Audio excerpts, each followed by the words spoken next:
Hi, this is Joanne Calendar, and I'm the author of The Happy Little Garbage Truck. It's a picture book that is an educational program that teaches self esteem. Today, I wanted to follow up on one of the comments that I made last week about the adversity quotient. And even though this is Fun Day Monday, I thought that this was a perfect um, idea or thought to share with you that would help make playing games or preferred activities a lot less stressful for both you and your child, because sometimes those preferred activities are hard to relinquish when the time is up and it's time to go back to an unpreferred activity. Adversity The adversity quotient was a term coined by Paul Stoltz, and it has a lot to do with resiliency and how a child faces things that are not pleasant, but they're using their inner self-talk, the inner locus of control, the positive mindset to get through these times and situations. And so it has a lot to do with strategies towards and receiving rewards. And I thought about this a lot this weekend, and I it brought back to mind one of my assistants in my classroom came up with the perfect idea. Her child liked to play a game. Let's say it was Candy Crush. And before playing the game, she would assign a time. She says, "Well, once you finish your work, and we'll talk about that in a bit, when you finish, you'll have 15 minutes for Candy Crush. Wouldn't that be great?" And the child, is very excited. So she says, "To get Candy Crush, you have to get 4 happy faces, and then you will earn your reward." So you see, there's a strategy. He has to get 4, and the reward is the game. And we've already established the fact that the game is only going to be played for 15 minutes. So these are like 2 strategies that are essential to make the activity less of a uh, tug of war between you and your child. So we have the perimeters already set. The 4 happy faces are given. The child gets the game.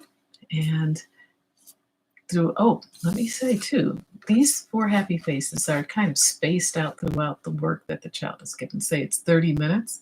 So it's sort of arbitrarily a happy face to keep the child moving every 5 to 6 minutes or 7 minutes. And then when the 7th minute is up and you kind of gauge that, um, the child sees the 4th happy face is written down, and they're saying it's actually about 28 minutes, but it's just they finish their activity. And it's not so much that you want completion, but you want them to work steadily on something for about 28 to 30 minutes. And this could even start with a 10-minute period or 15-minute period. You're just trying to gain more momentum and more stick to itiveness for that non-preferred activity.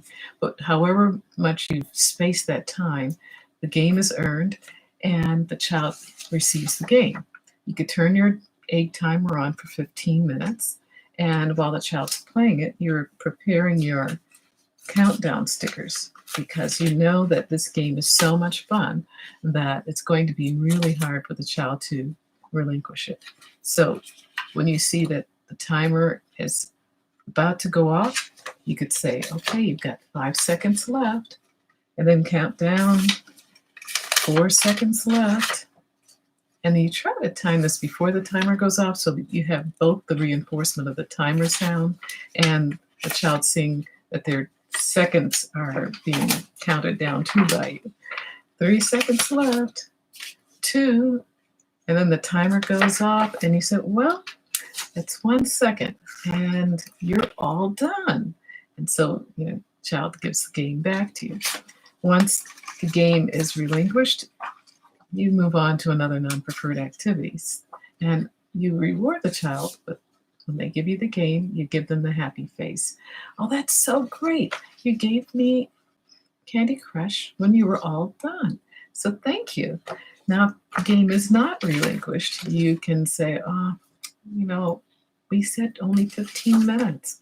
So next time, I know you're going to do a great job and you'll give me the game when I ask for it.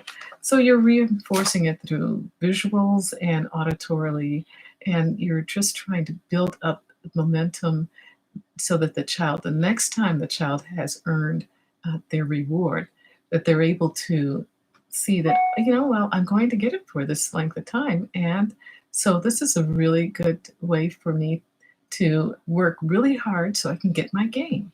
And so it's like every day we did this strategy for every period of time. And sometimes the rewards were like a snack or a break, a walking break.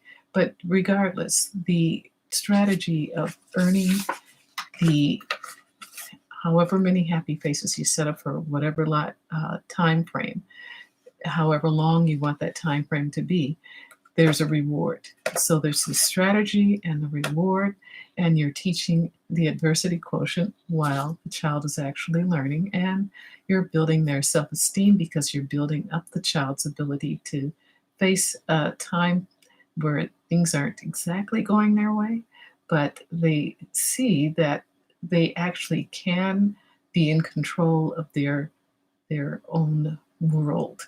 And that's what you're giving them, control and a reward with a strategy. So thank you for watching, and I appreciate all of your comments below and look forward to talking with you tomorrow. Bye-bye.